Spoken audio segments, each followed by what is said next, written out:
নমস্কার সকলকে, ভালোবাসার রান্নায় সকলকে স্বাগত। ভালোবাসার রান্নায় আজকে আবার একটা খুব সহজ রেসিপি, সুজির হালুয়া। এই সুজির হালুয়া করতে যা যা লাগছে সেগুলো আগে চট করে বলে দিই।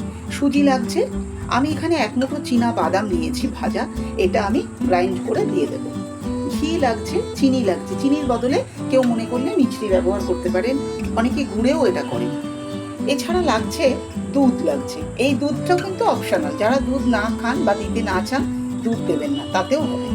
আমার একটু বেসন লাগবে, আর সামান্য একটু সাদা তেল আমি ব্যবহার করব, যাতে ঘিটা তাড়াতাড়ি জ্বলে না যায় তার জন্য। এই রান্নাটা ঘিতে করলেই ভালো, কিন্তু এখন তো সেটা সম্ভব হয় না, তাই সামান্য একটু সাদা তেল লাগবে। একটু কিশমিশ, কাজু বাদাম, আমন্ড নিয়েছি, 2টো ছোট তেজপাতা নিয়েছি, 2টো ছোট এলাচ নিয়েছি।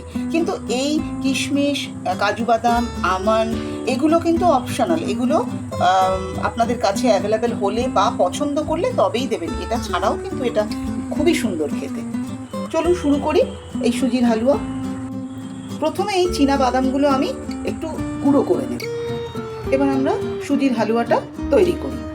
এখানে আমি ছোট চামচের 1 চামচ হোয়াইট অয়েল দেব। এই 1 চামচ ঘি আমি এখন দেব, আর 1 চামচ ঘি আমি পরে ব্যবহার করব, একসঙ্গে দেব না। কিশমিশ, কাজু বাদাম আর আমন্ডটা রেখেছি, এটা দিয়ে দেবো। এটা হালকা করে আমি ভেজে নেব। এইগুলো ভাজা হয়ে গেছে, হালকা একটু ভাজবো। এর মধ্যে আমি এই 2টো তেজপাতাকে একটু ঘিয়ের সঙ্গে এই একটু নাড়াচাড়া, ভাজবো না। এবার আমি সব কিছু তুলে এই ঘিয়ের মধ্যে সুজিটা দিয়ে দেবো। আমি এখানে এই বাটিটার মাপেই নিচ্ছি, 1 বাটি সুজি নিয়েছি, সেই অনুযায়ী অন্য মাপগুলো করব। গ্যাসের আঁচটা একদম কম করে এই সুজিটাকে 2-3 মিনিট সময় ধরে ভাজতে হবে। আর এর মধ্যে এই যে ছোট এলাচগুলোর দানা বের করে নিয়েছি, ভালো করে দানাগুলো ছাড়িয়ে আমি এর মধ্যে সব দিয়ে দেবো। 1 চামচ বেসন দিয়ে দিলাম, আর 1/2 চামচ।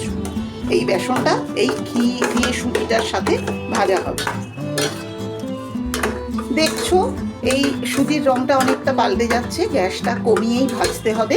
যদি কখনো মনে হয় সামান্য একটু বাড়াতে পারো, আবার একটু কমিয়ে দিতে হবে, তা না হলে পুড়ে যাওয়ার সম্ভাবনা আছে। আমি এই সাধারণ রান্নাগুলো দেখাই বিশেষ করে ছোট ছোট ছেলে মেয়েদের জন্য, যারা নতুন রান্না করছে অথবা বাইরে রয়েছে, বাড়ির স্বাদ পাচ্ছে না, তাদের জন্য এগুলো দেখানোর চেষ্টা করি। আর সুজিটা ভাজা হয়ে গেছে, এবার আমি যে বাদামের গুঁড়োটা করে রেখেছি এটা এর মধ্যে দিয়ে দেবো। এটাও আমি এই ঘি দিয়ে সুজি যেটা এর সঙ্গে ভালো করে মিশিয়ে নেব। এইবার আর বেশিক্ষণ নাড়া যাবে না, বাদামটা দেওয়া হয়ে গেছে, মোটামুটি সুজিটারও কালার চেঞ্জ হয়ে গেছে। এইবার আমি যে বাটিতে সুজি দিয়েছিলাম সেই বাটিরই 1 বাটি চিনি দিয়ে দেবো। অনেকে চিনি শিরা আলাদা করে নেন বা চিনি ক্যারামেলাইজ করে দেন, আমি আর এত ঝঞ্ঝাট না করে এইভাবেই করে দিই। এবার আমি দুধ দেব, ওই বাটির 1 বাটি দুধ দেব, একটু বেশিই দিলাম, 1.5 বাটি মতো দুধ দিলাম। এইবার খুব ভালো করে মিশিয়ে দিতে হবে। এই দুধের বাটিটা ধুয়ে সামান্য একটু জল দিয়ে দিলাম,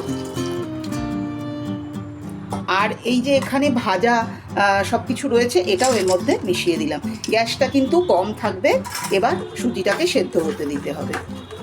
এখানে যদি মনে হয় খুব শক্ত হয়ে গেছে আর একটু জল বা দুধ দিলে ভালো হয়, তাহলে দুধ নর্মাল টেম্পারেচারে থাকা দুধ দিতে পারো। আর জল যদি দিতে হয় তাহলে একটু জল গরম করে দিতে হবে, কাঁচা জল এর মধ্যে দিও না। জল শুকিয়ে গেছে, এটা রেডি হয়ে গেছে। আমি এবার এটাকে বন্ধ করে দেবো, কারণ এটাই টাইট হয়ে যাবে। এবার আমি এখানে যে ঘিটা দেবো বলেছিলাম 1 চামচ শেষে, এইবার এই 1 চামচ ঘি আমি এখানে দিয়ে দেবো, দিয়ে এটাকে ঢেকে রেখে দেবো 5 মিনিট। তৈরি হয়ে গেছে আমাদের আজকের রেসিপি সুজির হালুয়া। একদম সামান্য কয়েকটা ইনগ্রিডিয়েন্টস দিয়ে অত্যন্ত সহজ পদ্ধতিতে এই সুজির হালুয়া তৈরি হয়ে গেল। এটা খেতে ভীষণ সুন্দর, তোমরা নিজেরা তৈরি করো, তৈরি করলে বুঝতে পারবে। সবসময় বাইরে থেকে কেনা মিষ্টি থাকে না বা কেনা হয় না, এরকম সময়ে বা এমনি যে কোনো সময় মনে করলেই এটা তৈরি করে ফেলা যায়। তৈরি করে তোমরা খেয়ে আমাকে নিশ্চয়ই জানাবে কেমন হয়েছে। ভালো লাগলে লাইক করো, কোনো সাজেশান থাকলে সেটা জানিও। আমার চ্যানেলটাকে সাবস্ক্রাইব করো। সকলে খুব ভালো থেকো, সাবধানে থেকো। নমস্কার।